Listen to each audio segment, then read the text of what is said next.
Well, it's looking this thing over, I think there's two things I could say. Plausible deniability, because the actors have changed, and whether they have looked at the historical nature of the site. And secondly, it is up to the people to make a decision. Yeah. But I do believe that they should be informed, and that's the whole point of why I rode hard to get here. In your opinion, is there any area of Rocky Flats that could be considered safe? I don't know that I could address that intelligently, because I don't know exactly what cleanup standards were involved. Like I said about the strontium and the cesium, I haven't seen that they were looking for it, so I guess it was guesswork whether they were going to get it or not. But we were dealing with a group of government employees and a contractor who lied and deceived the citizens and the government here in Colorado. And even after they got caught, Rockwell put many times a full-page ad that they didn't do anything wrong. Well, they did do something wrong. And that's the whole point about the infrared video, is that I guess I need to get into a little particularity here, is the sewage treatment plant was the focus point of all of the liquid waste. And it was allowed to go to Pond B3 on South Walnut Creek. Pond B3 then was allowed to spray irrigate only under certain conditions. Well, on December 15th, 1988, at 10 o'clock at night, and I don't remember the temperature, but it was well below freezing, is not the time to spray irrigate. It caused sheet runoff that you can see is thermally active. It's over by the old 903 pad. That's a burial site for uranium. And all of that water, if you want to call it that liquid, that cocktail, sheet runoff, some of it of course would be absorbed, possibly, but it went down to Woman Creek, it went to C1, to C2, and then it went out to Stanley. And then the 207 CAB ponds, which were under a closure order, they were not to be operated, they were thermally active, they were known leakers. It leaked over to the A1 pond, which is on the unnamed tributary to the North Walnut Creek. And then you've got B3 overflowing to B5 and overflowing along Indiana over to Great Western Reservoir, which I understand now is no longer a drinking water supply for the city of Broomfield. I wonder why. Now, if they want to operate in that kind of a vacuum and be ignorant about telling people why they're not doing something, I think is bad government, and that's not what this country stands for. And I will yell to the top of my lungs that they're wrong. And I'll say it to their face. Amen, brother. My second question is kind of a follow-up to that. Mark Udo has been quoted recently as saying that Rocky Flats is a pristine wildlife refuge now. Any thoughts, given your background and experience with Rocky Flats, as to the veracity of that statement? What does he mean by pristine? Well, I guess that would be all relative. But I think clean.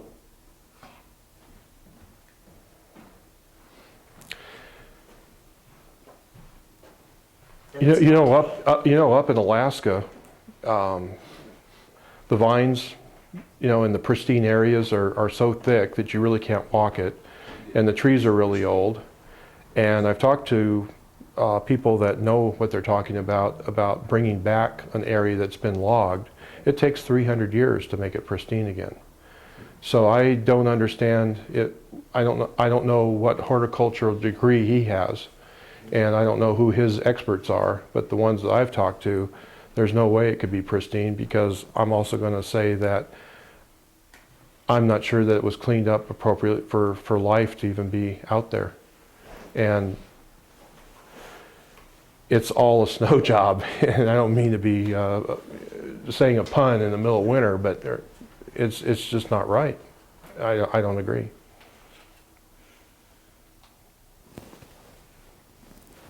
obviously your investigation had probably some professional fallout. How much longer did you stay with the FBI? Oh, I retired. It wasn't easy. I was exiled by Mike Norton. He went into the special agent in charge of Denver office, and I know this on good authority that he told the SAC that I needed to be transferred out of Denver, and I was transferred to Los Angeles to a street gang squad, a mile away from ground zero of the Rodney King riots.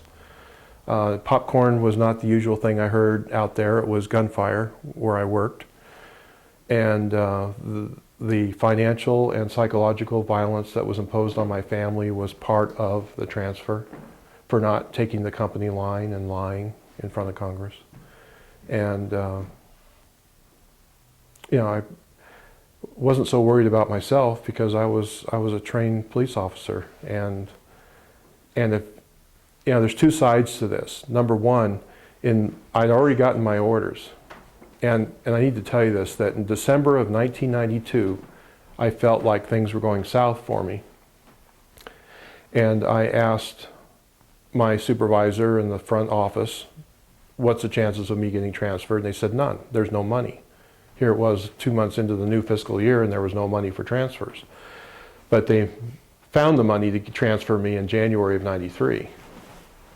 And in March of 93, I had a lead out in South Central LA, and the agent in LA told me, well, the agents in LA weren't allowed to go to South Central because of the Rodney King riots. But yet I was being transferred out to South Central LA. And I don't mean to cast any aspersions on the demography there in South Central at the time. I had worked all different parts of Las Vegas. I got along with everybody, black, white, brown, yellow, red, didn't matter to me. But to have what happened to hurt my family is what drove me to just hang in there, and I did. And I have a very supportive wife, and she's here with me, and I don't mind coming out and doing stuff like this. If somebody if somebody will give me a chance to answer some questions about how I feel about this, then I'll tell them.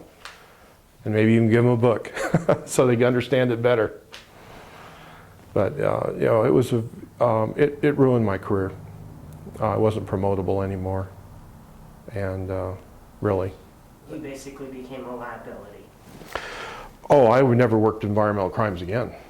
I went from working probably, I should probably leave the modesty at the doorstep, but I was probably in the top 3 in the country as far as environmental crimes investigative expertise. I spoke before Department of Justice groups and went back to the academy and did training and things like that. All that went away. So then I worked street gangs in South Central, RICO cases and things like that.